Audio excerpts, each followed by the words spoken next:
सिंधु घाटी सभ्यता पढ़ रहे थे, ठीक है।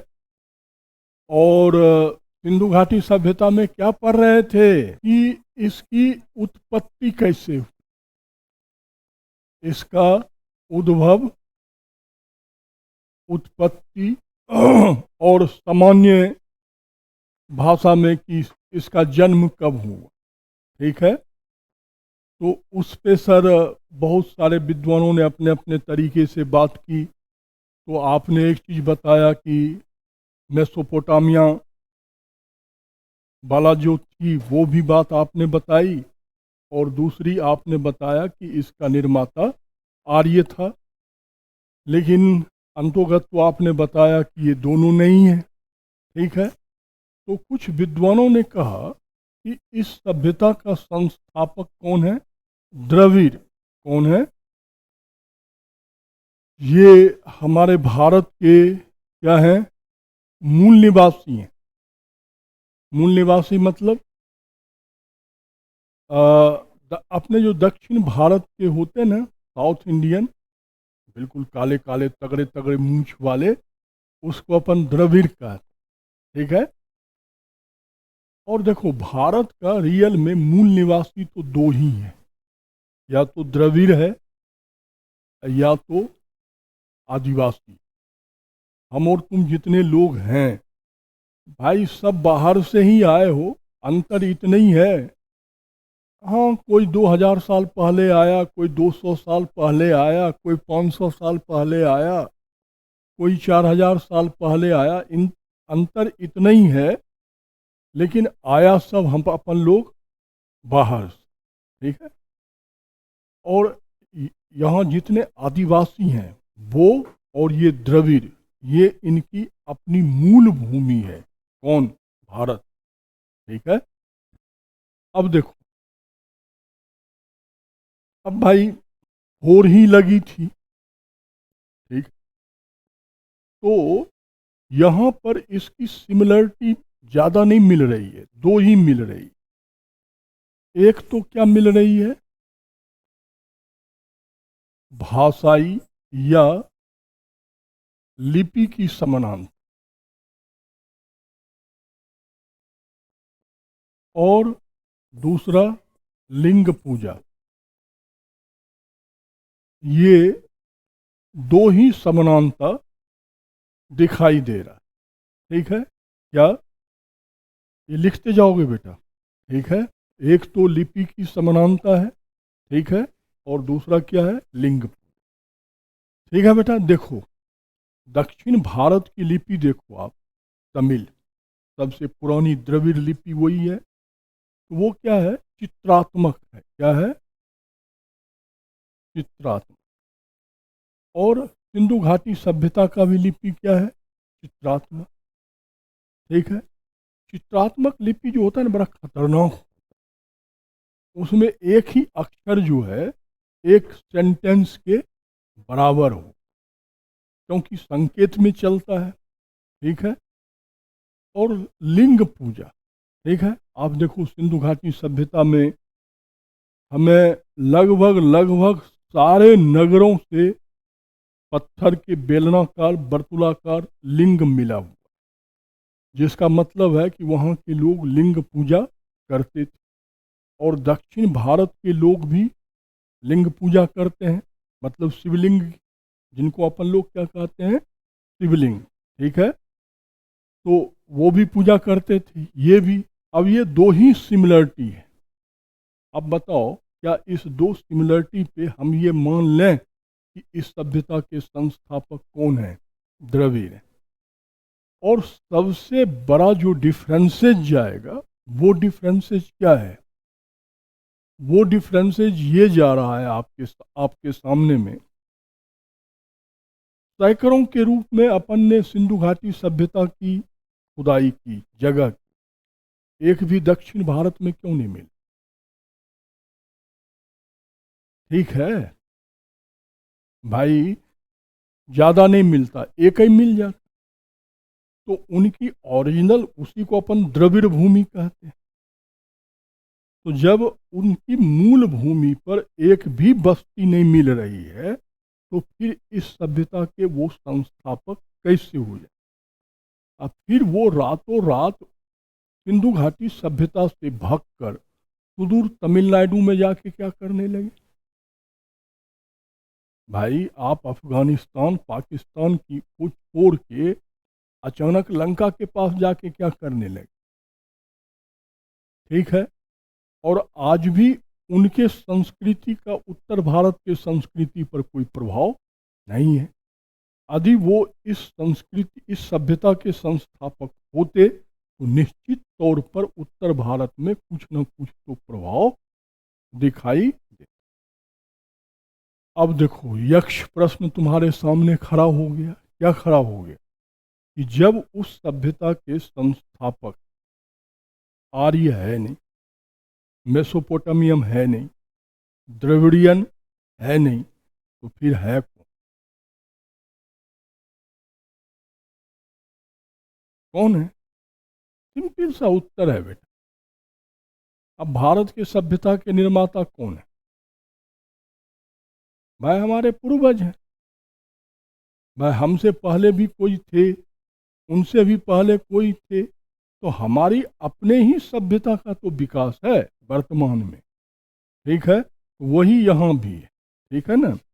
उसी को हम लोग क्या कहते हैं?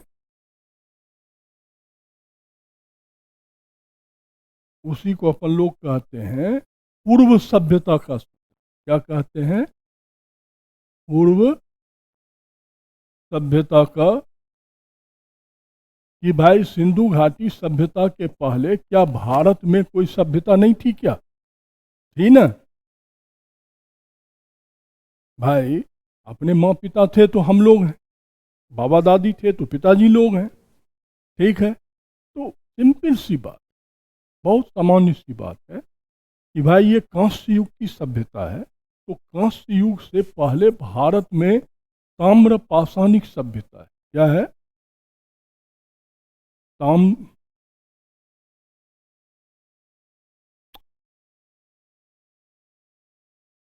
ताम्र पाषाणिक सभ्यता है।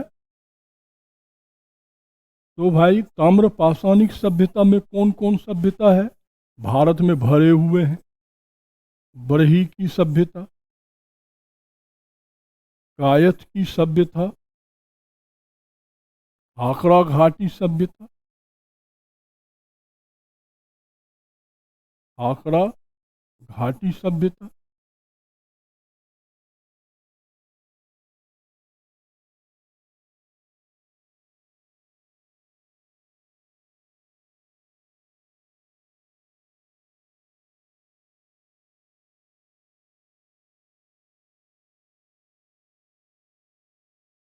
झूकर सभ्यता, झांकड़ सभ्यता, मंडिकाक सभ्यता, वागड़ी सभ्यता। कितने लिखोगे यार, ढेर सारे हैं। ठीक है, वास्तव में इन्हीं सभ्यताओं का तो विकास, इन्हीं सभ्यताओं का क्या है? विकास तो है हड़प्पा सभ्यता। और क्या है यार? ये बताओ, आज जैसी आप दिल्ली देख रही हो, क्या रातों रात बन गई? क्या नहीं ना? तुम लोग बचपन से शायद दिल्ली में हो ना? तो मान लो आज से 10 बरस पहले जैसा दिल्ली था वैसे ही आज है क्या?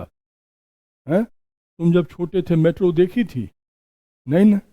अब बड़े हुए तो मेट्रो देखोगे। और मान लो हम ही लोग जिस समय पढ़ने आए थे दिल्ली 97 ईस्वी में, तो मुखर्जी नगर में कुछ नहीं, कोई कोचिंग इंस्टीट्यूट नहीं,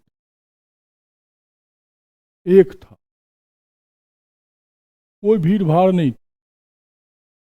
जीटी नगर जाने के लिए आधी घंटा वेट करनी होती थी, तो वो डुगडुगी आती थी, 1 रुपया लेता था, उसमें बैठ के जाने वो डुगडुगी होती थी, पहले दिल्ली में चलती वही थी।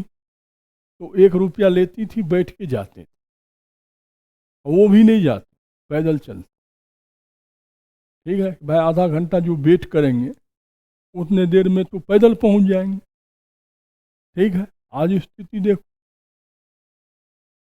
सड़क पे सांस लेना मुश्किल काम है।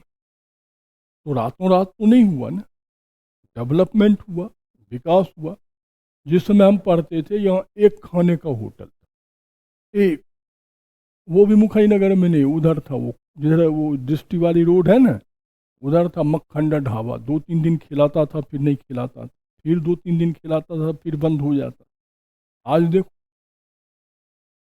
तो ये कोई बाहरी लोगों ने तो आके नहीं कर दिया ना भाई। जैसे जैसे समाज के आर्थिक परिस्थिति बदलती गई, वैसे वैसे विकास होते गया। तो वास्तव में ये अपने पूर्व सभ्यता का ही क्या है, विकास है, जो शहरीकरण में क्या हो गया, तब्दील हो गया। इसलिए आप देखोगे कि सिंधु घाटी सभ्यता का जब खुदाई करते हैं तो उसमें जो कंकाल मिलता है वो किसी एक प्रजाति का नहीं मिलता है। क्या मिलता है? डिफरेंट ऑस्ट्रोलाइड, प्रोटो ऑस्ट्रोलाइड, भूमध्य सागरीय और मंगोलाइड, सारे नस्ल का मिलता है। ठीक है, तो भाई ये अलग अलग क्या है, प्रजातियों की सभ्यता थी। धीरे धीरे वो क्या हो गए, मिलते चले गए, और एक दूसरे की आवश्यकता को पूरा करने से ही तो व्यापार पैदा हुआ। ठीक है, तो इसलिए सिंधु घाटी सभ्यता का निर्माता जो है वो क्या है, मिश्रित प्रजाति। क्या है? जैसे आज भारत में कोई भी धर्म, कोई भी जाति, वर्ण या संप्रदाय का लोग ये तो नहीं कह सकता है ना कि भारत सिर्फ मेरा है। भाई भारत हम सब, तो भारत आज भी मिश्रित है, और आज से हजारों वर्ष पहले भी क्या था, मिश्रित ही लोग था। तो अब आप समझ गए, ये वास्तव में पूर्व सभ्यता का ही क्या है, विकास है। और इसका निर्माता मिश्रित प्रजाति के लोग हैं, जो भारत के ही ताम्र पाषाणिक सभ्यता का के लोग हैं। ठीक है, तो इस ये मंडिका, मंडिका के बगल में बैठा बागड़ी, झांकड़, झूकड़, ये तो हरियाणा ही में है। ठीक है, लिख लिया, क्लियर हो गया। चलो,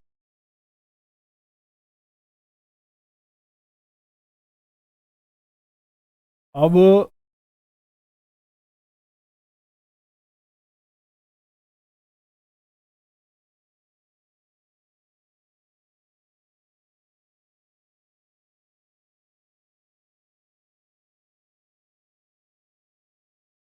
अब विशेषता देखेंगे।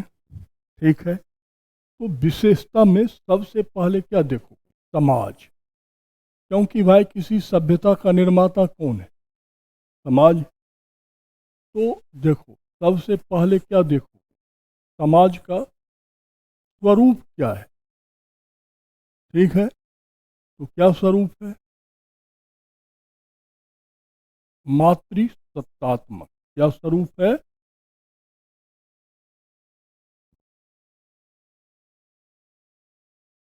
ठीक है, क्या है, मातृसत्तात्मक। ठीक है, ये तो फैक्ट। लेकिन अब हमें बताओ कि अपन जैसे कहते हैं मातृसत्तात्मक है या पितृसत्तात्मक, यही दो होगा, तीसरा तो नहीं होगा। ठीक है, तो बेटा इसका मतलब क्या होता है, मातृसत्तात्मक का मतलब क्या होता है और पितृसत्तात्मक का मतलब क्या होता है? नहीं, जैसे अभी अपन कहते हैं ना कि अभी अभी का जो सोसाइटी है वो क्या है, हाँ, पितृसत्तात्मक है। तो क्यों है? और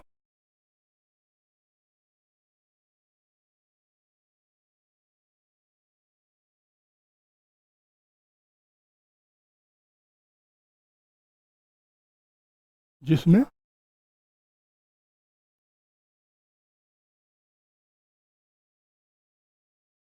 हाँ, बहुमत ये नहीं बेटा। ठीक है, अच्छा अच्छा प्रयास है। बोली आ, ये नहीं कह सकते हैं कि मातृ प्रधान मतलब ये बिग बॉस माँ हो गई, या पितृ प्रधान मतलब बिग बॉस पुरुष हो गया, ये मतलब नहीं। देखो, जब आप अपने माँ के कुल का सरनेम का, ठीक है, माँ के कुल का गोत्र का और माँ के कुल के साथ सपिंडक संबंध रखते हो, तो वो मातृ सत्तात्मक कि भाई आप अपने नाना के गोत्र, कुल, सरनेम और श्राद्ध में जो अपन पिंड देते हैं वो नाना के कुल को आप दें, तो मातृ सत्तात्मक समाज। और जब आप पिता के कुल, गोत्र, सरनेम और पिता के कुल के साथ सपिंडक संबंध रखते हो, तो आप क्या कहलाते हो? पितृसत्ता। ठीक है ना? तो भाई इन प्रेजेंट टाइम, ठीक है, यहाँ इवन की लड़कियां लोग जब तक शादी नहीं हुई है तब तक आप पिता के ही सरनेम, पिता के ही कुल, गोत्र और सपिंडक संबंध रखते हो कि नहीं रखते हो? रखते हो ना? तो वो हुआ पितृसत्तात्मक, और यही उल्टा कर दो तो क्या होता है? मातृसत्ता। समझ गई? ये कॉन्सेप्ट है, ये क्लियर होना चाहिए। लेकिन क्यों? कारण तो होगा। ठीक है, ये ध्यान से देखना, यूपीएससी का क्वेश्चन यही है। कारण क्या है कि देखो, समाज का, कोई भी समाज मातृ प्रधान है या पितृ प्रधान है, उसके पीछे दो रीजन होता है। ठीक है, कि भाई उनका अर्थव्यवस्था का आधार, अर्थात उनका व्यवसाय क्या है, और दूसरा क्या होगा कि उनका धर्म क्या बोल रहा है। ठीक है, ये दो चीज बेस करते हैं। अब मान लो हम व्यवसाय की बात करें, तो बेटा व्यवसाय में दो ही व्यवसाय हो सकता है, आज तक तो यही है। या तो कृषि, माने पशुपालन प्लस कृषि हो सकता है, या व्यापार एंड उद्योग हो सकता है। मैं तीसरा धंधा ना तो पहले था ना आज है। ठीक है, अब देखो, जो पशुपालन और कृषि वाला समाज होता है, ये रूढ़िवादी होता है। क्या होता है? रूढ़िवादी विचार का होता है। ठीक है, और ये जो होता है उदारवादी विचार का होता है। भाई शहर में आप आओ तो आपको उदारवादी नेचर के लोग मिलेंगे।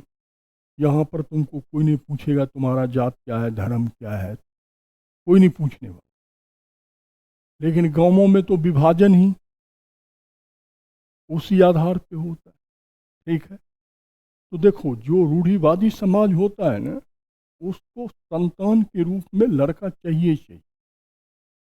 चाहे वो उसके लिए 10-20 बच्चा पैदा कर ले, 2-4-5 शादी कर ले। अब थोड़ी थोड़ी चीज़ें क्या हो रही है? टूट रही है। ठीक है, लेकिन मेरे भाई मानसिकता तो अभी भी समाज का वो। ठीक है, और जो उदारवादी है उसको संतान चाहिए, बेटा हो या बेटी। क्योंकि यहाँ जमीन जायदाद वाली बात है, तो यहाँ उत्तराधिकारी चाहिए। ये व्यापार है, उद्योग है, यहाँ प्रॉपर्टी ट्रांसफर हो जाती। ठीक है, तो बस बेटा हो या बेटी हो, एक दो जो होना, एक दो, दो तो बहुत, दो तो अनलिमिट हो, तीसरे का तो साहस नहीं है, जो होना है। ठीक है, तो देख रहे हो, तो सिंधु घाटी सभ्यता का अर्थव्यवस्था का आधार क्या था? व्यापार एवं उद्योग। नगरीकृत सभ्यता, उदारवादी मानसिकता थी। तो एक कारण ये भी हो सकता है, और दूसरा कारण होता है धर्म।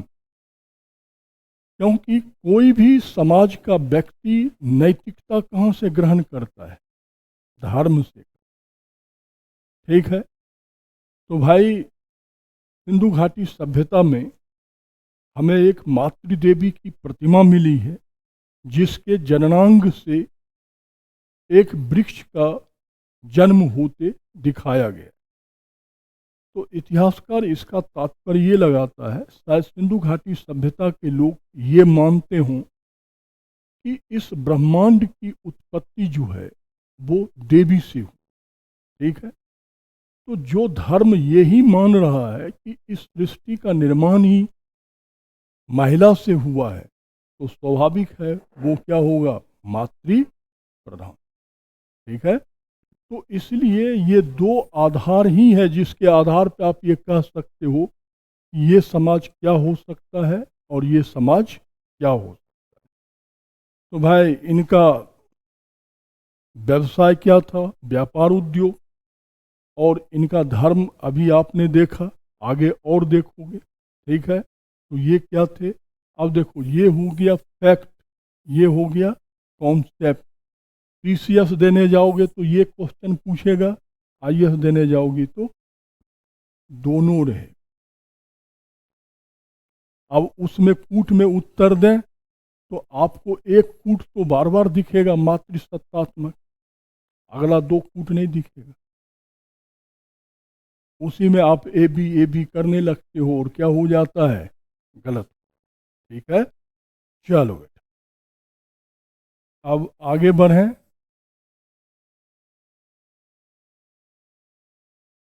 समाज में कि भाई इनका वेशभूषा क्या हो।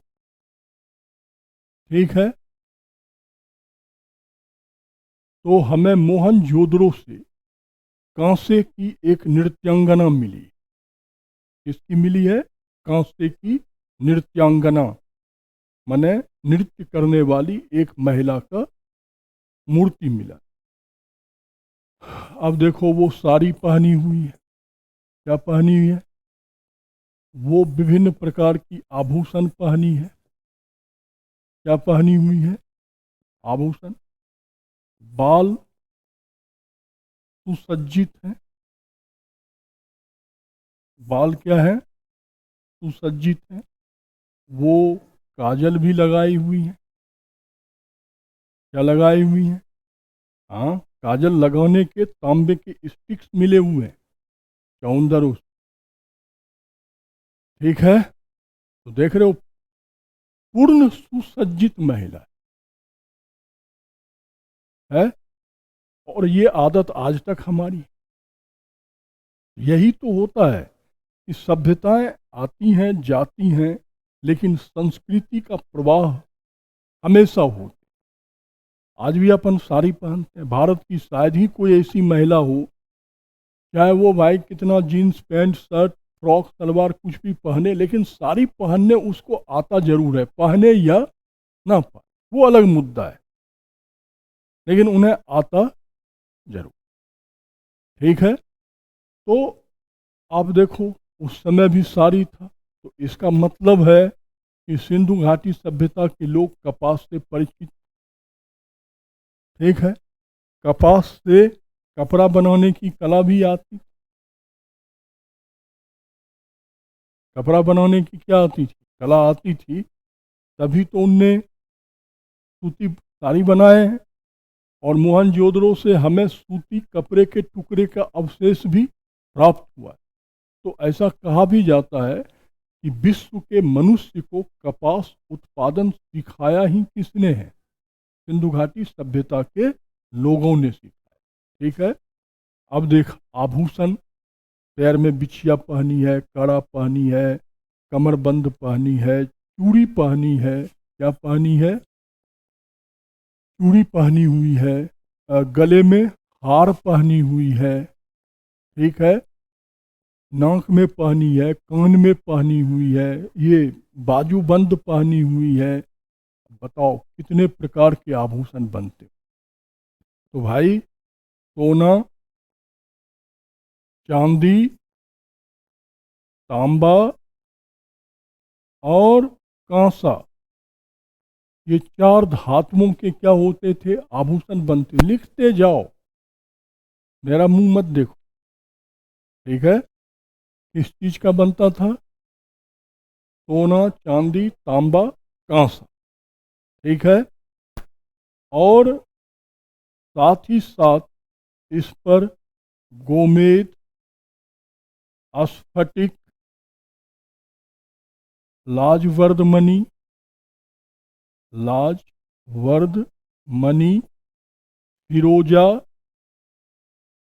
इन सब पत्थरों का प्रयोग किया जाता, जैसे आज किया जाता है ना, तो वैसे उस समय गोमेद, स्फटिक, लाजवर्दमणि, फिरोजा, ये सब क्या है? स्टोन है जो आभूषण पे लगाया जाता था। ठीक है। और एक लाइन और लिख लो, चहुंदरों से मनका बनाने का कारखाना का अवशेष प्राप्त हुआ है। चहुंदरों से मनका बनाने का, मनका मतलब माला। हाँ,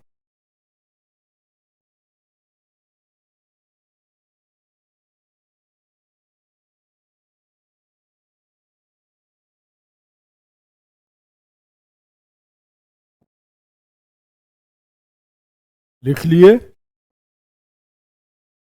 तो ये हमारे वेशभूषा, आभूषण थे। पुरुष जो थे वो क्या करते थे? धोती, अंगरखा, अंगरखा मतलब टाविल, और आभूषण का प्रयोग। पुरुष धोती, अंगरखा, जो गमछा रखते हैं अपन, टॉवेल, और क्या? आभूषण। ठीक है। पुरुष भी पहनते थे। तो ये उस समय का क्या था? वेशभूषा था। ठीक है।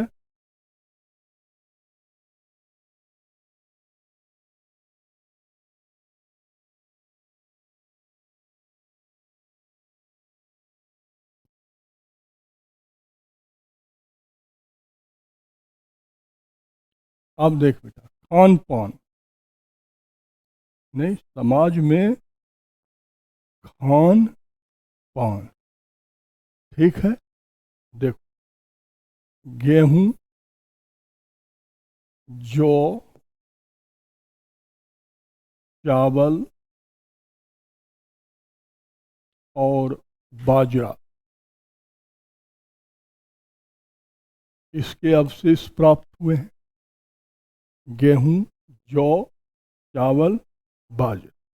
ठीक है। इसके साथ दाल में क्या लेता था? सिर्फ और सिर्फ मटर का अवशेष प्राप्त। ठीक है। तेल में तिल और सरसों।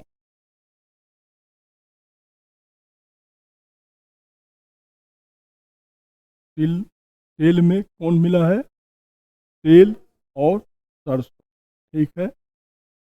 कार्बोहाइड्रेट मतलब मीठा।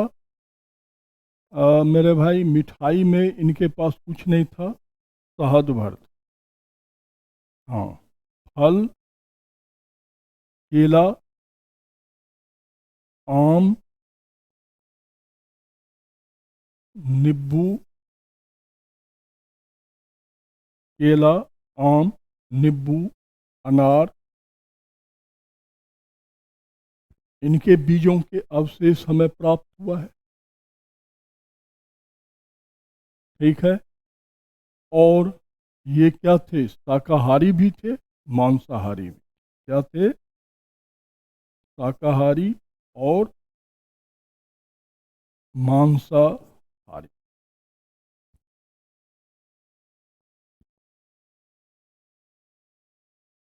लिख लिए।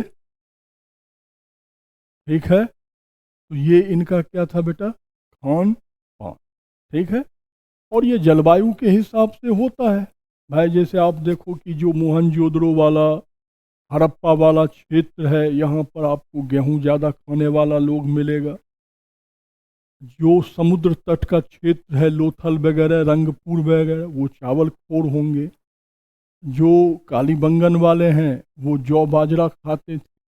ठीक है, तो भाई जैसा आपका भौगोलिक क्षेत्र होगा वैसा आपका उत्पादन होगा, और जैसा आपका उत्पादन होगा वैसा हमारा क्या होता है आज भी मान लो।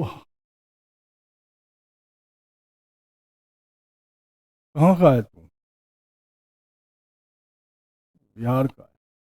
ठीक है, बिहार में कहाँ के? पटना। अब ये जब तक चावल नहीं खाएगा ना, भरदोम, ठीक है, इसका पेट नहीं भरे। इसको तुम रोटी के साथ कितना भी अच्छा सब्जी अब्जी दे दो, ठीक है, खाएगा, ऐसा नहीं कि रोटी नहीं खाए, इसका पेट नहीं भरे।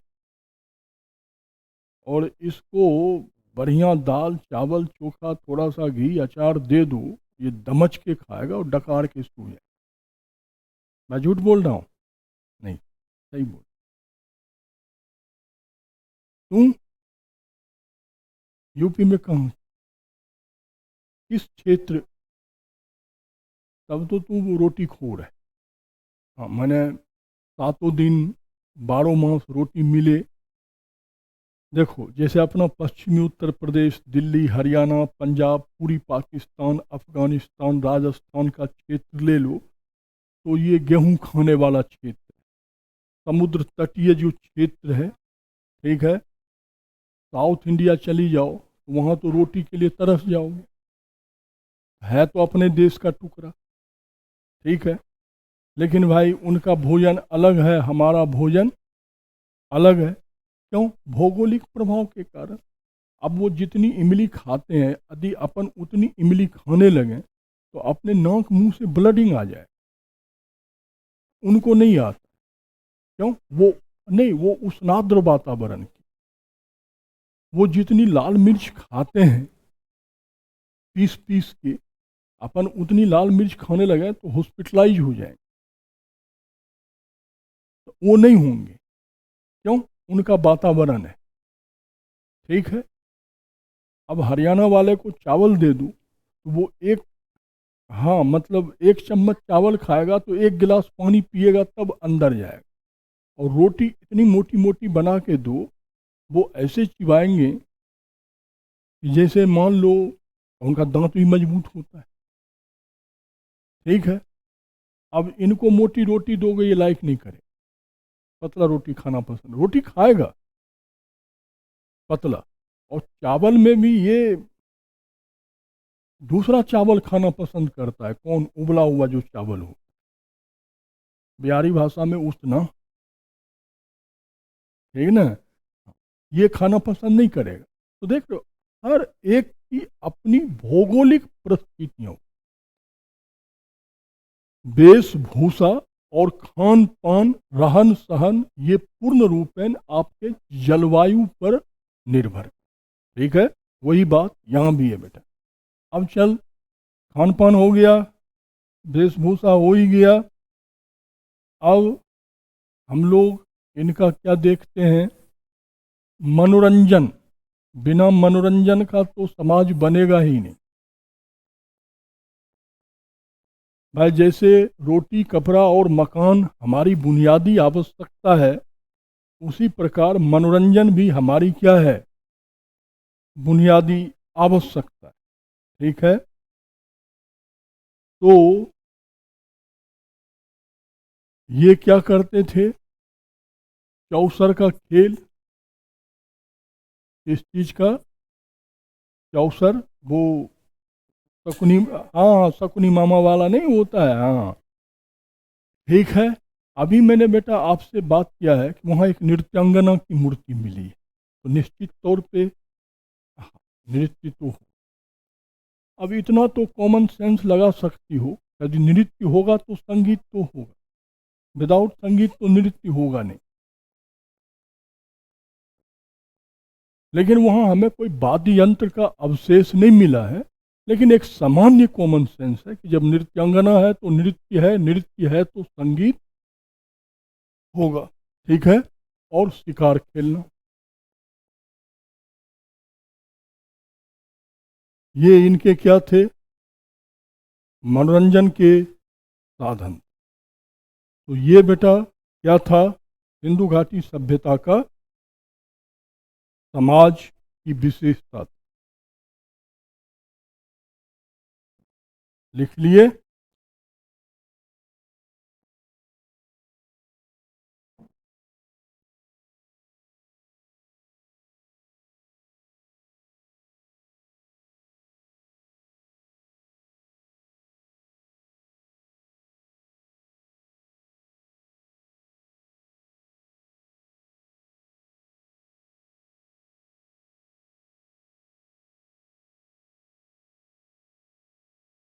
अब देखो दूसरी विशेषता क्या होगा,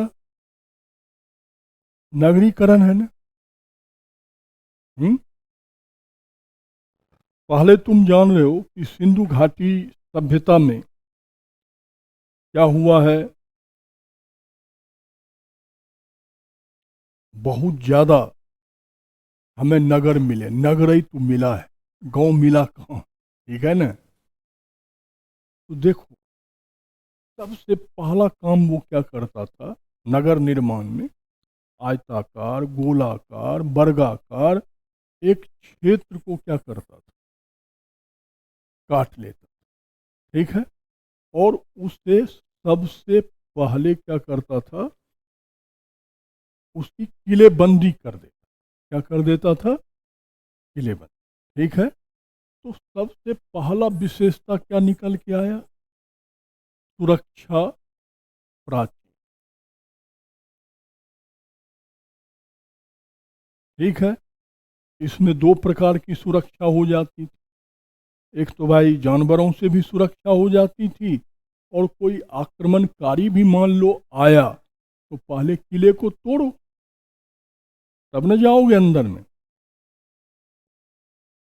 चाहे अपन आज भी घर बनाते हैं तो सबसे पहले बाउंड्री वॉल करते हैं कि नहीं करते, कि भाई बाउंड्री वॉल कर लेते हैं तो अपन मान लेते हैं कि सुरक्षा हो गई, ठीक है ना। तो वही यहाँ है, पहले उसको किलेबंदी से क्या करता था, कर देता, ठीक है।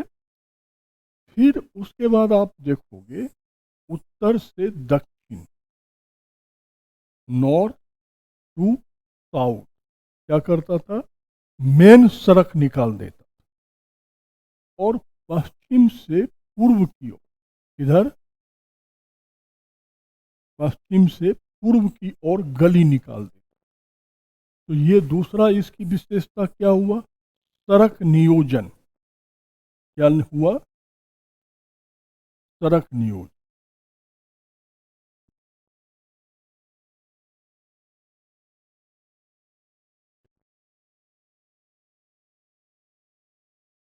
ठीक है। अब देखो ऐसे में आपको कभी भी जाम नहीं लगेगा, क्यों, आप मेन रूट से घुस रहे हैं। अब आपको जिस गली में काम है उसमें आप क्या करें, इन कर जाइए, ठीक है। काम करके गली से निकलिए और क्या हो जाइए, बाहर हो जाए, ठीक है। तो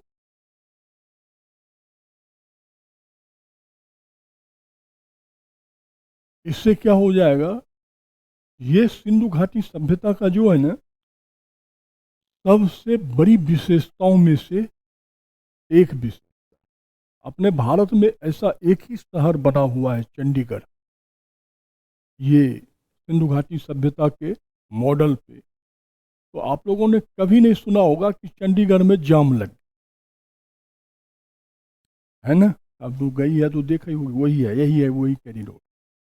जौन गली में से घुसोगे उसी गली में से निकल के आप मेन सड़क आ जाओगे, मतलब गली गली भटकने की जरूरत नहीं है। जैसे अपन लोग दिल्ली मेरे बायां दायां दायां, अरे फिर भैया बायां, अरे भैया भैया भैया दायां दायां दायां, वहां वो नहीं है, ठीक है। तो ये इसकी दूसरी विशेषता। तीसरा, देख प्रत्येक गलियों में से ऐसे ये देख, ये इनके क्या है, नाला, ये निकले हुए हैं, और ये मेन नाला से क्या है, जुड़ा हुआ है, और ये नगर से बाहर एक गड्ढे से जोड़ दिया गया है। देखो, दो चीज यहाँ पकड़ में आई, एक तो जल निकासी है,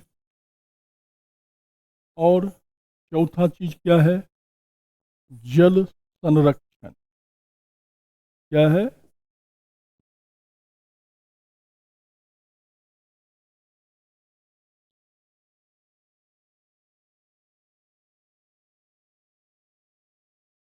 नहीं है ना, जल निकासी है और जल संरक्षण है। ठीक है, अब देखो इसकी पांचवी विशेष क्या, इसमें जो भवन निर्माण होता था, ठीक है, वो ये नाले के बाद, ठीक है ना, बिल्कुल भौगोलिक मतलब पर्यावरण के अनुकूल होता।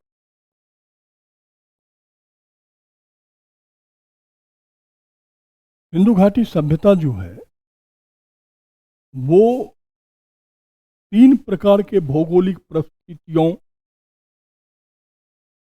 में बसी हुई है। एक देख रहे हो आप, अफगानिस्तान पाकिस्तान वाली हिस्सा है, तो ये बेटा क्या हुआ, नदी घाटी हुआ। एक कालीबंगन हुआ, मरुस्थलीय क्षेत्र हुआ।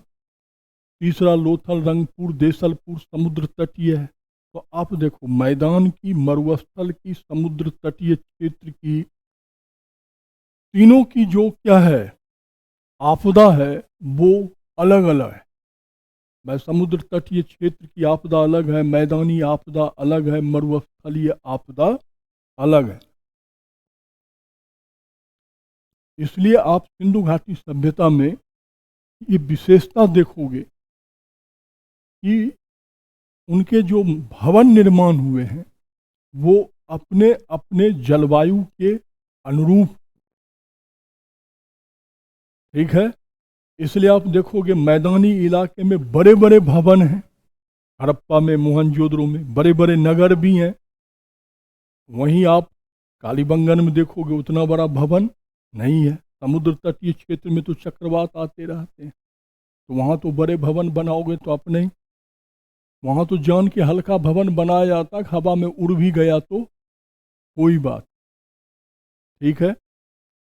तो इस प्रकार से आप देख रहे हो कि वहाँ भवन निर्माण उन्होंने अपने भौगोलिक परिस्थितियों के अनुरूप किया है, ठीक है। तो आप देख रहे हो कि उसमें सुरक्षा प्राचीर है, सड़क नियोजन है, जल संरक्षण है, पर्यावरण के अनुकूल है। तो ये उनके नगरीकरण की क्या है, विशेषता है, ठीक है। अब यहाँ पर ये तो मैं कॉन्सेप्ट आपका क्लियर कर दूं, कुछ तुम लोग क्या करोगे, अपने से कुछ फैक्ट तैयार करो। क्या कि भाई जैसे मान लो मोहनजोदड़ो है, मटेरियल दिलवा भी देंगे, मैं कल परसों बात करता हूँ, रखी होगी।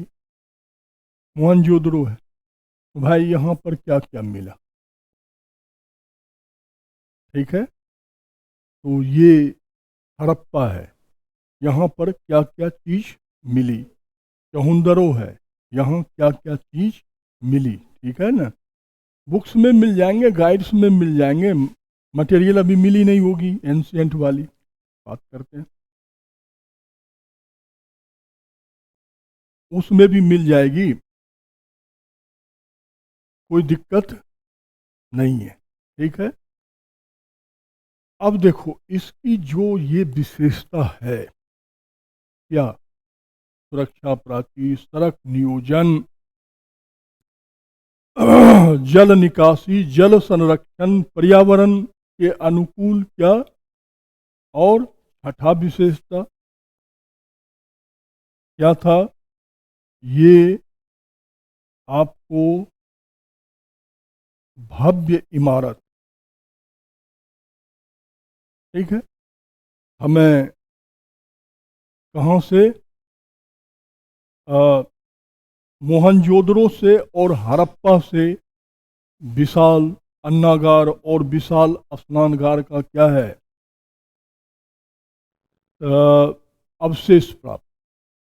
अब देखो, यही मेंस में क्वेश्चन एक बार पूछा है 2 साल पहले, ठीक है, कि उस समय अपने प्रधानमंत्री जी ने स्मार्ट सिटी योजना बनाई थी कि हमारी जो सिंधु घाटी सभ्यता का नगरीकरण की विशेषता है, वो स्मार्ट सिटी को क्या आउटपुट देता है,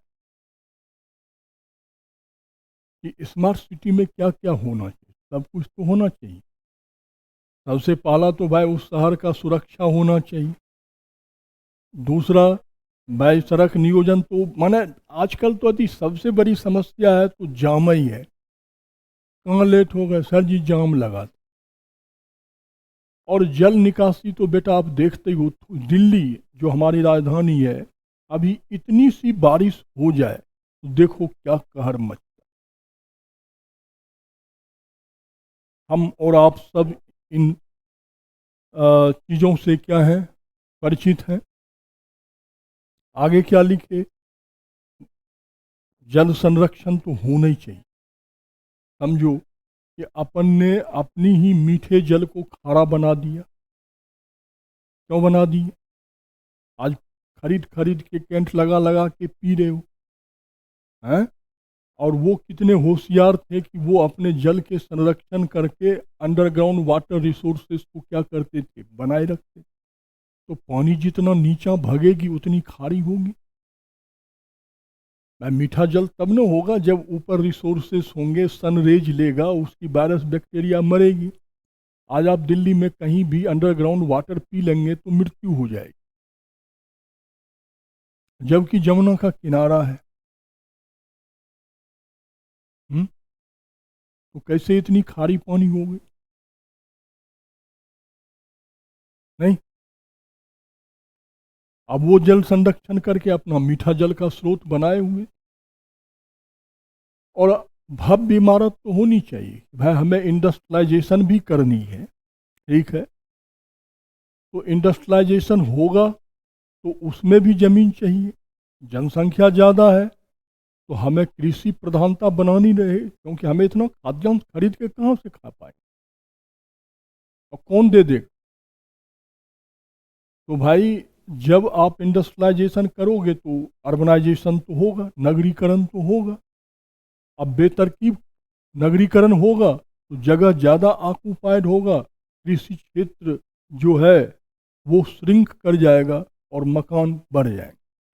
तो भाई मान लो इतने से जगह में हम 100 मंजिल की इमारत बनाए, तो भाई मान लो 4 फ्लोर बना के इतनी संख्या यदि पॉपुलेशन समाहित हो जाएगी तो 100 फ्लोर में तो पूरी मुखर्जी नगर इतने में आ जाएगी। बाकी ज़मीन पे खेती होने दीजिए, इंडस्ट्री हो लगने दीजिए। तो बहुमंजिली इमारत जो होता है ना, वो इंडस्ट्रियलाइजेशन को क्या करती है, ग्रोथ और खाद्यान्न आत्मनिर्भरता को भी। तो एक स्मार्ट सिटी में जो सारे गुण चाहिए वो सारे गुण तो सिंधु घाटी सभ्यता में देख रहे हो। यही प्रिय है, यही क्या है, कोई अंतर नहीं। बात बना के लिख दो तो मेंस हो गया। निम्न में से कौन है, निम्न में से कोई नहीं है तो पॉइंट खोज लो, तो क्या हो गया, फ्री हो गया। चलो बेटा, अब नगरीकरण के बाद आगे क्या है, तुम ही लोग कल लिखे हो, बताते चलो, हमें याद नहीं रहता है दिन भर में। धर्म होगा, धर्म है। चल बेटा, धर्म कर्म भी कर लेते हैं। जब धरती पे आए ही हैं तो चल बेटा, धर्म क्या होगा, ठीक है। तो देखो यहाँ पर सबसे पहला विशेषता धर्म का क्या है, पुरुष देवता जिसे आदि पशुपति भी कहते हैं, अर्थात यहाँ पुरुष देवता का भी पूजा हो। कैसे? तो हमें मोहनजोदड़ो से एक क्या मिला है, वो कल जो वो लड़की लाई थी, मुहर। हाँ, मुहर मतलब सिक्का, ठीक है। उसमें एक पुरुष योग की मुद्रा में बैठा हुआ है, उसके सर के ऊपर बैल वाली सिंह का मुकुट लगा हुआ है और उसके चारों तरफ व्याघ्र मतलब बाघ, भैंसा, हाथी, गैंडा और उसके तख्त के नीचे दो हिरन बैठा हो। तो इतिहासकारों ने इसकी पहचान आदि पशुपति महादेव के रूप में किया कि मैं भगवान शिव का एक नाम क्या है, पशुपति भी है, ठीक है। तो आदि इसलिए लगाया गया कि ये शायद उस रूप में उनका अब तक हमें पहला सिक्का मिला हुआ है, इसलिए हमने इनके नाम के आगे पशुपति लगा दी, आदि लगा दी, ठीक है। तो इसका मतलब है यहाँ पर पुरुष देवता का भी पूजा हो, ठीक है। अब दूसरा देखो,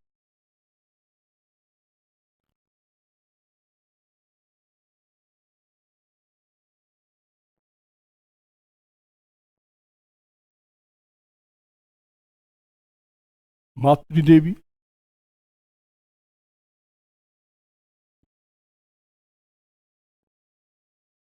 तो भाई यहाँ मातृदेवी की भी पूजा हो, कैसे हो? अभी मैंने तुम्हारे साथ चर्चा किया है कि भाई हमें मोहनजोदड़ो से एक प्रस्तर की मातृदेवी की प्रतिमा मिली है, जिनके जननांग से एक वृक्ष का उद्भव दिखाया गया है, अर्थात इस सृष्टि का निर्माण मां के गर्भ से हुआ है, ठीक है। तो भाई ये मातृदेवी पूजक भी थे, ठीक है। तीसरा चीज, लिंग पूजा।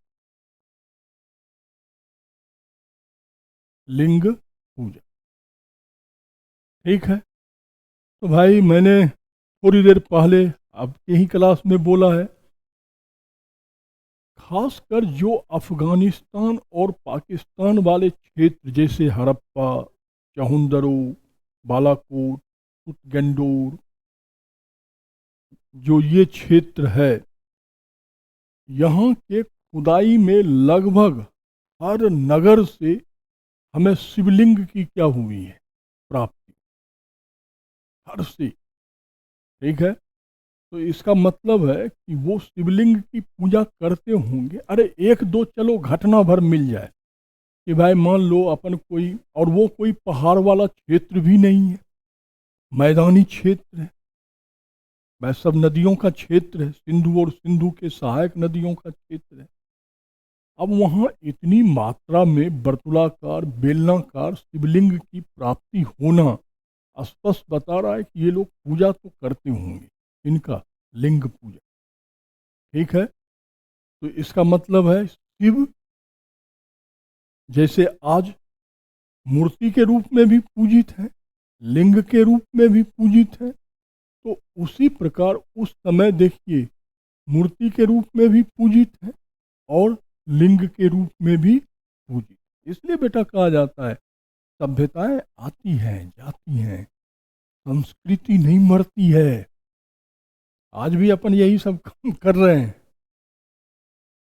ठीक है ना। तो शिव की जो आप आराधना कर रहे हो, इसकी जड़ मेरे भाई 6000 वर्ष पुरानी है। 6000 वर्ष पुरानी क्यों, भीम बैठका में भी मिली है, जो लगभग 1 लाख वर्ष पुरानी क्या है, सभ्यता। इसलिए शिव को अपन आदि देवता का, जिसका कोई आदि और अंत नहीं है। अब चौथा चीज देखो क्या है, अग्नि पूजा। कल मैंने आपसे चर्चा किया है, लोथल, कालीबंगन, और वनावली, यहाँ से हमें क्या मिला है? हवन कुंड मिला है, अर्थात यहाँ अग्नि पूजा होता था। और कालीबंगन में तो बड़ा बृहद मिला है, वहाँ तो एक ही चबूतरे पे 7 हवन कुंड मिला है, उसमें राख भी है, और उस राख में जानवरों के छोटे छोटे क्या हैं, टुकड़े हैं, वो हड्डियां हैं। तो इसका मतलब है बलि भी चढ़ा होगा। ठीक है, तो भाई वहाँ अग्नि पूजा भी है। ठीक है, 5वां आत्मा पूजा क्या है सुनीता? आजकल होता है आत्मा पूजा? नहीं होता है ना? भूत प्रेत जिन्न जिन्नात तुम में भी है ना आदिल भाई? परियां हैं, फरिश्ते हैं, ये सब क्या है बेटा? इसीलिए तो मैंने, हाँ, उसमें कुछ बुरी आत्मा है। जो अच्छी आत्मा हुआ वो फरिश्ते हो गए, और जो बुरी आत्मा है वो जिन्नात हो गए हैं। तो यहाँ भी जो अच्छे आत्मा है उनकी अपन पूजा करते हैं, और जो बुरी आत्मा है वही भूत प्रेत हो गए। ये कॉन्सेप्ट हर धर्मों में है, उनके बेटा नाम भर क्या है। तो यहाँ से हमें एक क्या मिला है, वो मिला है सिक्का, मुहरें। सिक्का मत बोलो, बार बार मुहरें बोलो, हम आपको समझाने के लिए सिक्का बोल देते हैं। उसमें क्या दिखाया गया है कि एक पुरोहित बैठा हुआ है, पुरोहित मतलब पंडा जी, और एक यजमान बैठा है, मतलब एक पूजा करवाने वाला, एक पूजा करने वाला। ठीक है ना? वो बैठे हुए हैं, और वो क्या कर रहे हैं, उसमें एक वृक्ष, और वृक्ष के पीछे एक मानवीय चेहरा है। क्या है? मानवीय चेहरा। ठीक है, और वो उस मानवीय चेहरा को कुछ अर्पित कर। ठीक है, तो इसका मतलब है कि भाई वो आत्मा है, उस आत्मा को कुछ वो प्रदान कर। ठीक है ना? और बेटा अपन श्राद्ध नहीं करते हैं, श्राद्ध करते हैं ना? तो श्राद्ध क्या है? आत्मा ही पूजा है। और प्रतिवर्ष पितृपक्ष अमावस्या होता है उस दिन अपन पूर्वजों को पानी तर्पण करते हैं, तो वो क्या है? आत्मा ही पूजा है ना, कि भाई मेरे पूर्वज जो है वो आत्मा के रूप, मैंने सूक्ष्म रूप में हमारे जल को देखो। आस्था है, मान्यता है, आस्था है, तो यही भगवान है। नहीं आस्था है, कुछ नहीं है। कौन हमने तुमने किसी ने भगवान को देखा नहीं है मेरे भाई, आस्था है। ठीक है ना? तो इसलिए धर्म एक ऐसी चीज है जिस पर आप बिना मतलब का कभी भी कोई स्टेटमेंट मत दिया कर, क्योंकि वो आस्था, और हम हर की आस्था का अपना आधार है। ठीक है, तो भाई उनमें आत्मा पूजा थी, आज तक चली आ रही है। प्रक्रियाएं क्या हो रही है? अब आदिल कहेगा सर जी हम कोई श्राद्ध में पिंडदान तो देते नहीं थे, तो आदिल के धर्म के अनुसार भी मैंने समझा दिया कि फरिश्ते हैं, तो ये कह रहा है हाँ परी है ना? वही है बेटा, नाम अलग है, स्वरूप अलग है, लेकिन होगा तो सब, क्योंकि आस्था का केंद्र होता है। और हमारे पूर्वज ही यदि हमारे लिए आस्था नहीं होंगे तो फिर कौन होंगे? ठीक है, अब बेटा देख छठा चीज क्या है, भूत प्रेत। ये भी था, हमें सिंधु घाटी सभ्यता में से अरे आबिज ताबिज बहुत मिले हैं, समझे न? तो भैया वो जंतर मंतर आबिज ताबिज जो मिले हैं, तो इसका मतलब है उस समय भी भूत प्रेत ये सब होता होगा आया। ठीक है, अगला चीज देखो, प्रकृति पूजा। प्रकृति पूजा, भारत में किसी भी काल का धर्म उठा लो, वो प्राकृतिक शक्तियों की पूजा तो करता ही करता है। ठीक है, भाई आप ही देखो, सारे सिंधु घाटी सभ्यता नदियों के किनारे ही क्यों बसा है? इसका मतलब है कि वो नदियों की क्या करते होंगे? पूजा करते होंगे। वो पीपल के वृक्षों की क्या करते थे? पूजा करते थे। पीपल के वृक्ष के नीचे हमें छोटे छोटे शिवलिंग मिले हैं। जैसे आजकल भी देखो, जहाँ जहाँ पीपल के झाड़ होते हैं वहाँ बड़े या छोटे शिव क्या होते हैं, पत्थर रख के लोग सिंदूर इंदूर लेप देता है। कोई उसे शनिदेव मान लेते हैं, कोई उसे बजरंगबली मान लेता है, कोई मंगलवार पूजा कर लेता है, कोई शनिवार पूजा कर लेता है। आस्था है, करिए, कोई मनाही नहीं। पाखंड मत करो, कर्मकांड मत करो। हाँ, हमें ईश्वर चाहिए, तो हमारे ईश्वर जहाँ मिल रहे हैं, पीपले के झाड़ में मिल रहे हैं तो मिलने दो, वहीं हमें आनंद आ रहा है। हम पे हंसो मत, ठीक है? हमें वहीं अपने परमपिता परमेश्वर से मिलने, लेकिन दूसरे को मत मिलवाओ कि नहीं यार तू भी चल, वहां मेला मत लगवाओ। यही आडंबर का मतलब यही हो, ठीक है? तो भाई प्रकृति पूजक थे। आठवां, जानवर पूजा। भाई भारतीय सभ्यता में हमेशा जानवर की पूजा हुई है। आप देखें, सिंधु घाटी सभ्यता में जितनी भी मुहरें मिली हैं उनमें सबसे ज्यादा मुहर किनकी मिली है? एक श्रृंगी बैल की, नंदी बाबा, कुबर वाला सांड। क्योंकि वन डायमेंशनल तस्वीर है तो एक ही सींग न आएगा, तो अपन उसे क्या कहते हैं? एक श्रृंगी बैल। तो आपने अपने सिक्के में इतनी ज्यादा एक श्रृंगी बैल का आपने तस्वीर दिया है, तो भाई इसका मतलब है कि वो चीज़ उनमें क्या होंगे? रेस्पेक्टेड होंगे। अब बैल रेस्पेक्टेड हैं तो भाई गौ भी रेस्पेक्टेड होंगी। मान लो आप, मान लो अब जैसे भगवान राम, अपन उनको भगवान कहते हैं, एक मिनट के लिए मान लो,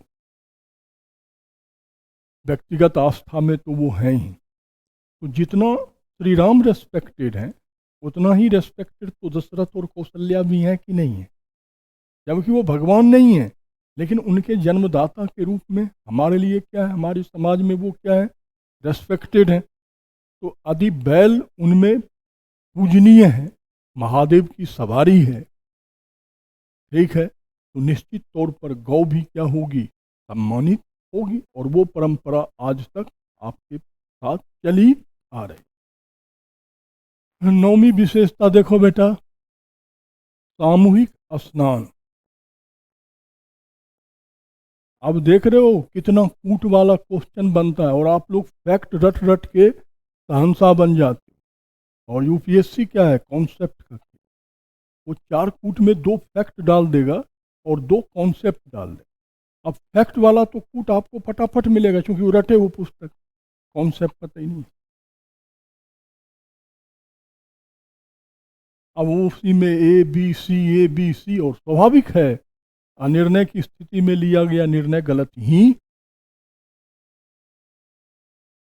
अब कॉन्सेप्ट क्लियर है, फैक्ट रट मारो, हो गया, जाओ यार, कोई पीढ़ी नहीं रोकेगा। अब यही आर्ट एंड कल्चर है, और क्या है? इसी को मेंस में लिखवा दूंगा 200, यही चीजें यही रहेगी, लिखवा दूंगा 200, ठीक है ना? अब देखो, हमें मोहनजोदड़ो से विशाल स्नानगार मिला। हाँ भाई, वहां बहुत बड़ी टंकी हौज बनी हुई, उसके बगल में कुआं बनी है और विशाल भवन है, उसमें कई मंडप बने हुए हैं, ठीक है? और उसमें एक बड़ा मंडप बना। तो इसका मतलब है विशेष ओकेजन। विशेष ओकेजन मतलब कि जैसे अपने यहाँ कुंभ होता है, अमावस्या पूर्णिमा होता है, नहीं वो ग्रहण अरहण लग जाता है, तो आज भी अपन जाते हैं ना गंगा जी के किनारे, या जिनके यहाँ जो नदियाँ हैं, तालाब है, पोखर है, नहीं, स्नान करके दान पुण्य करते हैं और पाप कट जाता है। अब क्या कटता है नहीं कटता है, मैंने फिर कहा मैं उस पर बहस कदापि नहीं किसी से करता हूँ, आस्था की, ठीक है। और अपनी अपनी आस्था अपने अपने लिए महान होता है, ठीक है। तो भाई कुछ ऐसे ही प्रकार का वहाँ भी था कि उसमें अपना सामूहिक स्नान किए और उस मंडपों में पुरोहित बैठा रहा था, और जो बड़ा मंडप है उसमें मुख्य पुरोहित बैठता होगा, भाई दान पुण्य होता होगा। वो परंपरा आज तक चली आ रही कि कई ऐसे ओकेजन आज भी हैं जहाँ अपन जमुना जी गंगा जी जो माता जी जो वहाँ है वहाँ अपन डुबकी लगा लेते हैं, ठीक है। और 10वां जो है वो है मृतक संस्कार, ठीक है बेटा। अब यहाँ देखो, जलाया भी जाता था और दफनाया भी जाता था और आंशिक जलाया जाता।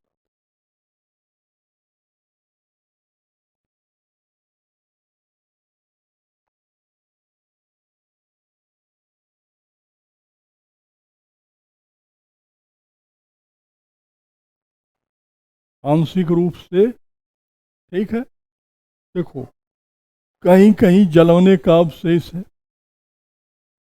कहीं कहीं दफनाने का अवशेष है, कहीं कहीं क्या है थोड़ा सा माने थोड़ा सा जला के फिर उसको दफन कर दिया, ठीक है। तो आप पहले पढ़ चुके हो कि वो भी तो विभिन्न ताम्रपाषाणिक सभ्यताओं का एक क्या है मिक्सचर है? आज भी आप देखो, आपको आज भी ये चीज़ें हैं। दक्षिण भारत में जाइए आप, वहाँ हिंदुओं को भी दफना दिया जाए, कई हिंदुओं में ये परंपरा है। अब लोग धोखे से उसे भी मान लेता है या तो ये मुसलमान है या क्रिश्चियन है, ठीक है। तो आज भी ये परंपरा ज्यों का त्यों बनी है। भाई उत्तर भारत में सामान्य तौर पर हिंदू, बौद्ध, सिख और जैन जलाने की प्रथा, अब ये सिस्टम पारसियों में है आज भी। पारसियों का वो देखिए, अरे श्मशान घाट देखे हो? नहीं नहीं, ले जाके लाश को ऐसे छोड़ दे ताकि उसे चील कौवे गिद्धे खाएं कि जिंदा जी तो तुम काम आए नहीं किसी, कम से कम मरने के बाद जानवरों के काम तो आ जाओ। फिर जो हड्डी बुड्डी बचती है उसको दफन कर दे, ठीक है। तो भाई कहीं ना कहीं आज भी वो अवशेष हमको क्या होता है दिखा देखने के लिए मिलता है। तो ये तुम्हारा क्या है, उस काल का धर्म है, ठीक है। इसी को 5-5 लाइन लिख दो तो क्या हो जाएगा, मैंसूर, ठीक है। चलो आगे बढ़ो।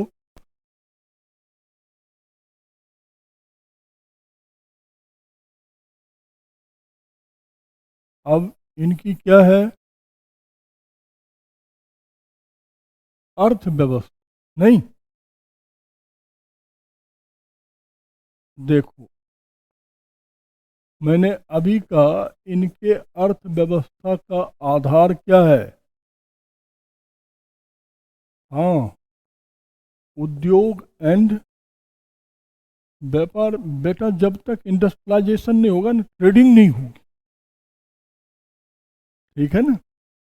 अब देखो इनके व्यापार जो थे वो क्षेत्रीय भी थे और अंतर्राष्ट्रीय भी। क्या थे, अंतर्राष्ट्रीय, ठीक है। क्षेत्रीय मतलब आपस में कि हड़प्पा वाले ने लोथल वाले को दिया, लोथल वाले ने कालीबंगन वाले को दिया, कालीबंगन वाले ने सुतगंडोर वाले को दिया, ठीक है। देखो व्यापार की उत्पत्ति ही होती है इसी कारण, ठीक है ना। कि आपके जीवन में जो चीज जितनी चीज़ों की आवश्यकता है वो अकेले आपके भौगोलिक क्षेत्र में संभव नहीं। भाई कहीं मान लो हमारा उत्तर भारत है, ये खाद्यान्न से भरा हुआ है, हमारा दक्षिण भारत अयस्कों से भरा हुआ है। तो भैया वो हमें लोहा कोयला सोना चांदी सब देता है, अपन उसे दाल चावल सब्जी दे देते। तो इसी से व्यापार की क्या होती है, उत्पत्ति हो। ठीक है। और अंतर्राष्ट्रीय मतलब जितने भी समकालीन सभ्यता था, चाहे दर्जा फरजात की सभ्यता हो, चाहे मेसोपोटामिया की सभ्यता हो, चाहे सुमेरियन सभ्यता हो, अपने सारे समकालीन सभ्यताओं के साथ इनके क्या थे, संबंध थे। इनके सिंधु घाटी सभ्यता के लोगों। ठीक है। और देखो होता क्या था एक्चुअली में, इनके अपने इंडस्ट्री के लिए कच्चा माल चाहिए, सोना चाहिए, चांदी चाहिए, तांबा चाहिए, फिरोजा चाहिए, लाजबर्द मनी चाहिए, चाहिए ना। ये इनके क्षेत्र में था नहीं, तो ये दूसरे से कच्चा माल लेता था और बनी बनाई माल उनको बेचता। ठीक है ना। इसलिए तो कहाँ से सबके बर्तन वहाँ से मिले हैं, कहाँ से, मेसोपोटामिया अदर्स से। तो इस प्रकार इनका व्यापार होता था। और व्यापार बैलगाड़ी से भी होता था और नाव से भी होता। कहाँ, नाव। अर्थात जो राष्ट्रीय स्तर के व्यापार थे वो किससे होते थे, बैलगाड़ी। हमें बैलगाड़ी के, तांबे के बैलगाड़ी का भी अवशेष मिला है, और हमें मिट्टी के भी बने हुए बैलगाड़ी के अवशेष मिले हुए। ठीक है। हमें लोथल से नाव के सिक्के मिले हुए हैं, मतलब सिक्के पर नाव का चिन्ह मिला हुआ है। और आप सब लोग जानते हो कि लोथल में डॉकयार्ड, बंदरगाह का भी अवशेष प्राप्त। अर्थात लोथल जो है वो बंदरगाहीय शहर। ठीक है। तो राष्ट्रीय और अंतर्राष्ट्रीय दोनों प्रकार का व्यापार इस काल में होता था। ठीक है बेटा। अब देखो, प्रशासन या राजनीति जो भी कह लो, इसका उत्तर देने में सक्षम नहीं है। क्यों सक्षम नहीं है? ये मेरे भाई कुछ अवशेष में मिला नहीं है, और लिटरेचर पढ़ने में अपन सक्षम है ही नहीं। तो भाई यहाँ पर राजतंत्र था कि लोकतंत्र था कि सामंत तंत्र था कि व्यापार तंत्र था, पुरुष राजा होता था कि महिला रानी हो, कुछ अपन भाई जो चीज़ जान ही नहीं रहे हैं उस पर क्या, ना तो हमें कोई ऐसा पुरातात्विक अवशेष प्राप्त हुआ है, और यदि हाँ उसके लिटरेचर्स को अपन पढ़ने में सफल हो जाए तब कुछ प्रकाश डल सकता है कि कैसी शासन पद्धति रही हो। ठीक है। तो ये थे सिंधु घाटी सभ्यता। ठीक है। अब इसके पतन वाला निकालो कारण, फटाफट मैं समझा दूं। जो कल अपन बनाए हैं ना, हाँ ठीक है। देखो बेटा, सबसे पहला चीज क्या है, बाढ़। ठीक है। इसे समझना, पूरी कॉन्सेप्ट का चीज। आंसर लिखा हुआ है, यही यही 4 विकल्प रहेंगे वहां। सबसे पहला चीज आप बारंबार पढ़ रहे हो कि सिंधु और सिंधु के सहायक नदियों के किनारे, है ना। आप समझो कि सिंधु हिमालय से निकलने वाली नदी है ना। तो जब हिमालय से निकलने वाली नदी है कौन, सिंधु, तो आप अनुमान लगाओ कि उसमें कितना जल हो, क्योंकि हिम ग्लेशियर से निकल रहा है, ऊपर से मानसूनी क्षेत्र है। ठीक है। भाई भारत में 2 नदी का सिस्टम है, एक हिमालयन रेंज और एक गोंडवाना लैंड का पश्चिमी घाट, जहाँ से कृष्णा, कावेरी, गोदावरी वगैरह निकलती। तो भाई वो अपना लैंड करोड़ों साल पुरानी है, वहाँ की नदियाँ भूगर्भिक जल से निकलती, उनके पास जल स्रोत ही नहीं है।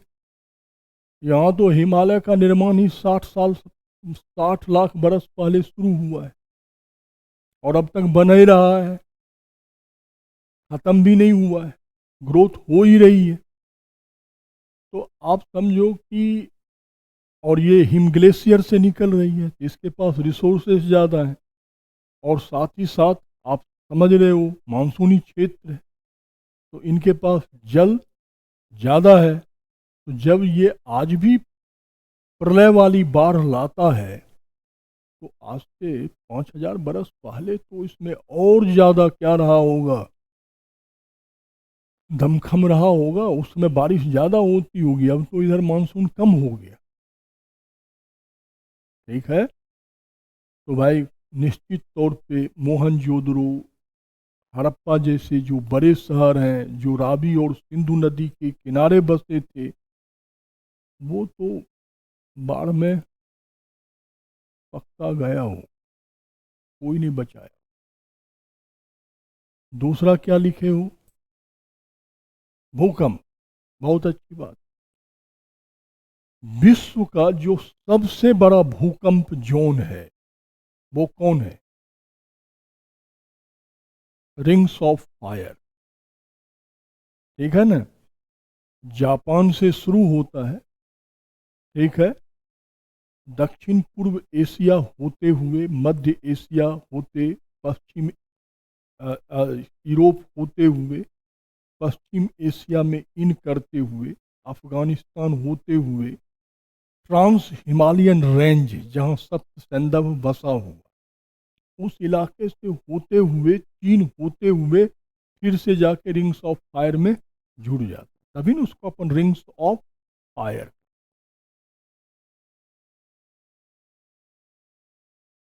हाँ, तो ये भी कहाँ है, मैं जापान बोला, प्रशांत महासागर का ही क्षेत्र है, वहीं से शुरू होता है, ठीक है। तो वो ज्वालामुखी उद्गार का भी केंद्र है, और वो क्या है, वहीं से अपना भूकंप का, विश्व का सबसे प्रभावी भूकंप जोन यहीं से क्या होता है, ऐसे कवर करते हुए यहाँ तक आके जुड़ जाता है, माने रिंग बना देता है।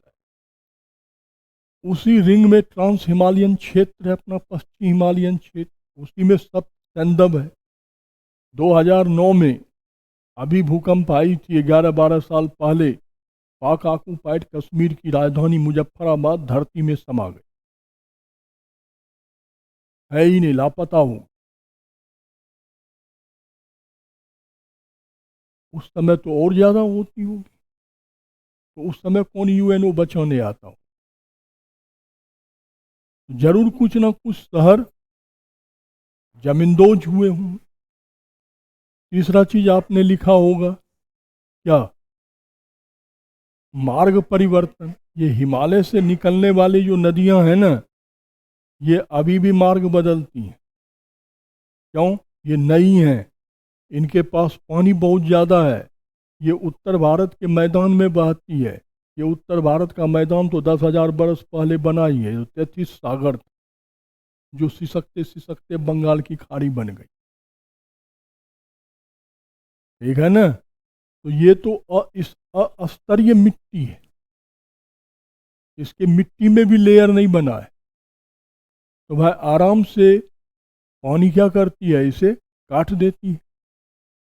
और बहुत दिन पुरानी बात नहीं है, इससे पूछो, कोसी ने मार्ग बदला था 2008 में, पूरी की पूरी सभ्यता रात भर में ही क्या हो गई, बंगाल की खाड़ी में समा गई। अभी भी ये नदियां मार्ग बदलती, गंगा हर साल कटाव करती है, इस बार इधर घाट रहता है तो अगले साल है वहां से 5 किलोमीटर आगे घाट। तो ऐसे मार्ग बदलती रहती है ये नदियां, तो भाई उस कटाव में भी समा गया होगा, या नदी दूर चली गई होगी, तो जल आपूर्ति क्या हो गया होगा, ठप हो गया होगा। और चौथी चीज जो है जलवायु परिवर्तन, ये सबसे ज्यादा प्रभावी हो। आप देखो जो जिसको आज आप थार का मरुस्थल कहते हो, जो हमारे राजस्थान और पाकिस्तान वाले हिस्से में, ये इसी उत्तर भारत के विशाल मैदान का हिस्सा है और सबसे चौड़ी है। क्या है? सबसे ज्यादा चौड़ी। बहुत उपजाऊ था मेरे भाई ताम्रपाषाणी का। और वहां पर सालों भर बहने वाली एक नदी बहती थी, घग्घर सरस्वती नदी, जो अरब सागर में जाके गिरती थी। अब देखिए, उस क्षेत्र में अचानक मानसून की कमी हो गई, मिट्टी क्या हो गई? रेगिस्तान हो गई। ठीक है, घग्घर नदी सूख गई, अंडरग्राउंड हो गई। आज भी वो प्रवाहित हो रही है। हम तो, हमारे पास उसके क्या है, सैटेलाइट प्रमाण है कि घग्घर आज भी बह रही है। तो इस प्रकार से वो पूरा क्षेत्र क्या हो गया? मरुस्थल हो गया। तो कालीबंगन जैसे शहर क्या हो गए होंगे? नष्ट हो गए। अब देखो, हिंदू कुश पर्वतमाला के इस पर शुष्कता बढ़ी तो थार का मरुस्थल बन गया। और हिंदू कुश पर्वतमाला के उस पार मध्य एशिया, रूस जिधर है, उधर ठंडाई बढ़ गई तो साइबेरिया का क्या बन गया? मरुस्थल। उधर ठंडा मरुस्थल बन गया, इधर क्या बन गया? गर्म मरुस्थल बन गया। जलवायु परिवर्तन हुआ। तो जहाँ कालीबंगन जैसे शहर क्या हो गए? नष्ट हो गए। वैसे हिंदू कुश पर्वतमाला के उस पार रहने वाले जो पशुपालक थे, आर्य लोग, हिमपात के कारण उनके पशुओं के लिए चारा का क्षेत्र क्या हो गया? श्रिंक हो गया। आजीविका पर प्रभाव पड़ गया। हिंदू कुश पर्वतमाला पार कर गए, काबुल पहुंच आ गए आर्य। देख रहे हो? तो वास्तव में भौगोलिक कारकों से ऐसा हुआ, गप्पों में नहीं हम मानेंगे। इतिहास गप का विषय नहीं होता, हमें तथ्य चाहिए प्रमाणिक। और बची खुची कसर इस आर्यों ने निकाल दी। ठीक है, अब मैं दोनों वहीं रह रहे हैं, सिंधु और सिंधु के सहायक नदियां। अब स्वाभाविक है, आपके घर में कोई घुसेगा, आप विरोध करेंगे। या तो आप में ताकत है तो क्या करिए, उन्हें हराइए, या उनमें ताकत है तो वो आपको हराए। उन्हें हरा दी। तो इस प्रकार भारत में सिंधु घाटी सभ्यता खत्म हो गई और वैदिक सभ्यता की क्या हो गई? शुरुआत हो। क्लियर हो गया?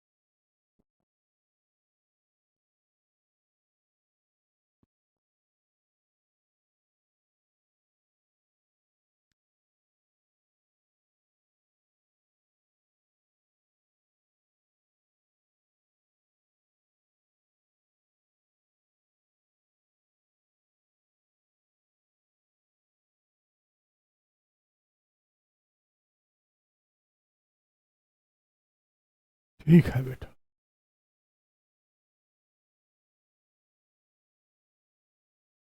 अब दूसरा हिस्सा क्या है? वैदिक सभ्यता। ठीक है। अब देख बेटा, ये ईसा के 1500 पूर्व शुरू हुआ और 500 ईसा पूर्व तक बना रहा। ठीक है। इसके दो हिस्से हैं। ठीक है।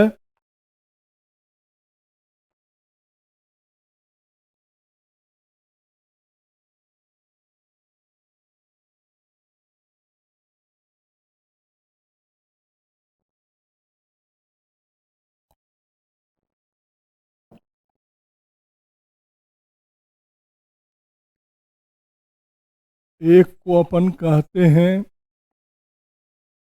ऋग वैदिक काल,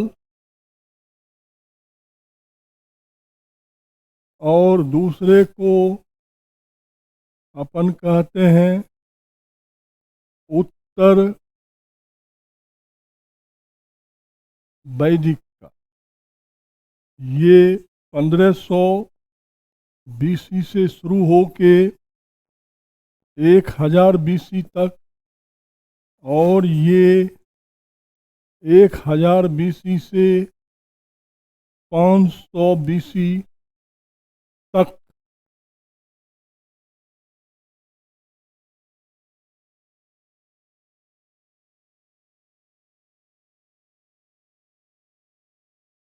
का क्षेत्र है। ऋग्वैदिक काल और उत्तर वैदिक, ये दो अलग अलग काल है। दोनों को मिला दोगे ना, तब वो होता है ऋग्वैदिक काल का समाज, धर्म, अर्थ, शास्त्र बिल्कुल अलग। और उत्तर वैदिक काल का समाज, धर्म, अर्थ, शासन बिल्कुल अलग। ठीक है, दोनों के बीच का विभाजन कौन है? तो दोनों वैदिक का, ठीक है, लेकिन इसमें विभाजक कौन? आदिल शाह, बोल।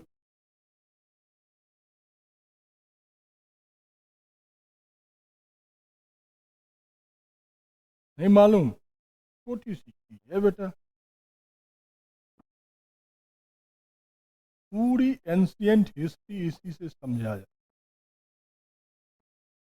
हाँ, और क्या। अरे ये बहुत ताकतवर चीज है, जिसके हाथ लग जाता है ना, आज भी अरबपति हो जाता है। और जिससे लोहा रूठ जाता है ना, उसके पास कभी पैसा तो नहीं आता। हाँ, अब लोहे का तो कमाल है। तो यथार्थ में इसका विभाजक कौन है? लोहा है। जैसे याद होगा तुम लोगों को, जब मॉडर्न इंडिया हम पढ़ा रहे थे, तो एक उपनिषद कह रहे हैं, उपनिवेशवाद आपको समझा दिए थे, तो पूरी मॉडर्न इंडिया का तस्वीर साफ हो जाता। वैसे यहाँ लोहा है, ठीक है ना। देखो, इस लोहा के कारण ये जो ये जो ऋग्वैदिक काल देख रहे हो, ये एक अनस्टेबल, अस्थाई समाज, कबीलाई समाज, ठीक है। और लोहा के कारण ही ये स्टेबल सोसाइटी, अस्थाई समाज। अब स्वाभाविक है बेटा, एक कबीलाई समाज आज यहाँ, कल वहाँ, परसों वहाँ। तो भाई जब सोसाइटी में स्टेबिलिटी नहीं है, तो भाई उनकी रिलीजियस, इकोनॉमी एंड गवर्नेंस सब अलग होंगे। और ये स्टेबल सोसाइटी है, तो इसके सारे चीज़ क्या होंगे, विशेषताएं बदल जाएंगे, ठीक है ना। इतना डिफरेंसेज है। अब देखो लोहा क्या भूमिका अदा करता है, अब सब कुछ छोड़ छाड़ के इस कॉन्सेप्ट पे कंसंट्रेट। आर्यों के आने से पहले तक तुम्हारे देश में तो कांसा पांसा युग था, परे ही अभी सिंधु घाटी सभ्यता और कांस्य युग परे न। चाहे आप उसे कांस्य युग बोल लो, चाहे सिंधु घाटी सभ्यता बोल लो, चाहे भैया वो हड़प्पा सभ्यता बोल लो, जो आपकी मर्जी है बोल लो, हमें कोई एतराज नहीं है। अब आप चलो, आर्य मध्य एशिया से भारत आए, वो अपन कल प्रूफ करेंगे कि कैसे मध्य एशिया से। यहाँ भी बहुत, कोई कहता है कि बोहेमिया से आया, कोई कहता है जर्मनी से आया, कोई कहता है आर्कटिक प्रदेश से आया है। वो आदिल शाह कह रहा है कि नहीं सर, यहीं भारत में ही था। लेकिन आप देखना कि वो मध्य एशिया से आया, ठीक है। वो अपने साथ लोह अस्त्र शस्त्र लेके, उसके पास तलवार था, उसके पास तीर थे, उसके पास धनुष था, भाले थे, और उसके जो सेनापति थे, कौन, आर्यों के सेनापति कौन थे? इंद्र। हाँ, वो सेनापति का पद है। पूरी ऋग्वेद में जो युद्ध हुआ है वो इंद्र के नेतृत्व में ही हुआ, और इंद्र के पास हड्डी और लोहे का मिक्सचर का एक हथियार था, वज्र, जिसका कोई सामना भाई सिंधु सभ्यता वाले या भारतीय सभ्यता के लोग, मतलब कांसा से ताकतवर हथियार था उनका। अब उनने तलवार का प्रयोग किया, उनने भाले का प्रयोग किया, तीर का प्रयोग किया, तो इसका मतलब निकालो। यही होता है कॉन्सेप्ट समझना, कि वो लोहे से भी परिचित हैं, और प्लस